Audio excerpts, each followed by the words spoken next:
So today we're going to tow with the Passport.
Well, just like anything else, I had a Ridgeline truck, and so I'm comparing it to it. So far, some of the things I'm liking, some of them not so much liking.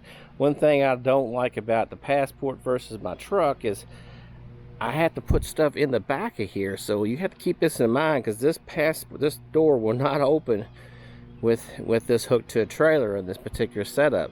So if you get everything in there, you need to get it in before you put it in, and that kind of changes my thought process, because I used to have these blocks here and I used to just throw them in the back. So I'm going to throw them into the camper.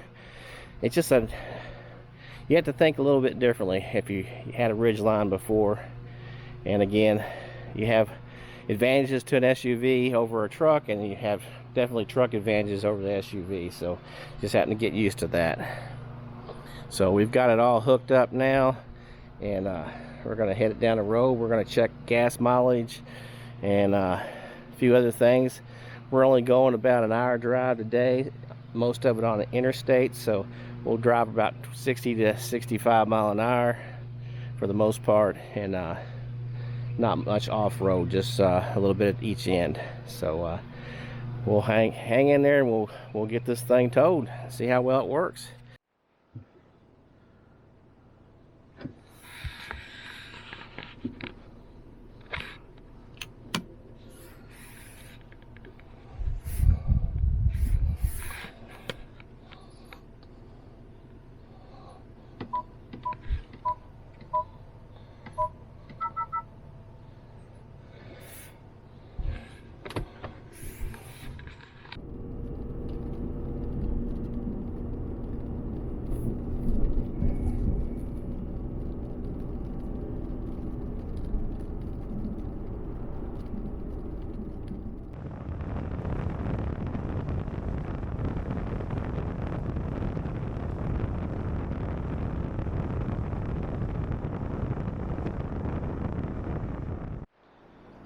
So it rode pretty good.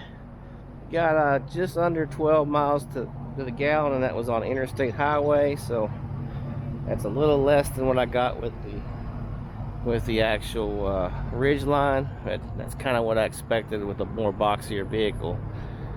But we're gonna move on down to the campsite here shortly, and we'll give you a conclusion once we get over there.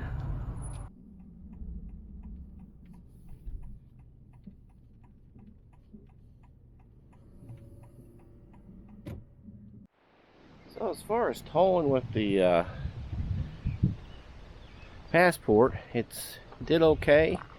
The one thing I was a little concerned about, and I talked to you about earlier, was that we're just gonna have to do something so we can get the back hatch open while it's still connected. And what I think I'm going to do is they make a thing called Jackie Up that actually it fits around here, and you can actually hook it in, and this whole section will come loose. I'll have to put a place where it unplugs, and I'll take this whole assembly loose. That'll give me enough swing time, so if we're on big trips we can use that to set up like that and leave it hooked up. Because a lot of times when we're doing harvest host, we don't want to disconnect. We still want to have access to the back of it. So that's about all I have for driving the Passport and towing with it. Again, it does a whole lot like the Ridgeline. It's not, the wheelbase is a little shorter on this, so it has a little bit more sways. When the trucks pass by, you get a little bit more motion. It was a little more steady when I had the Ridgeline. But like I say, that wind passing you by hits the side of the camper, then also the side of the Passport, so it does sway you a little bit. But as far as braking and all that, I used my old brake controller and it worked out fine. I had to do a little adjustment on that, but other than that, it's good to go. And so that's about all I have for this video, and get a chance to take a look at some of my other ones, and we'll see you on another one.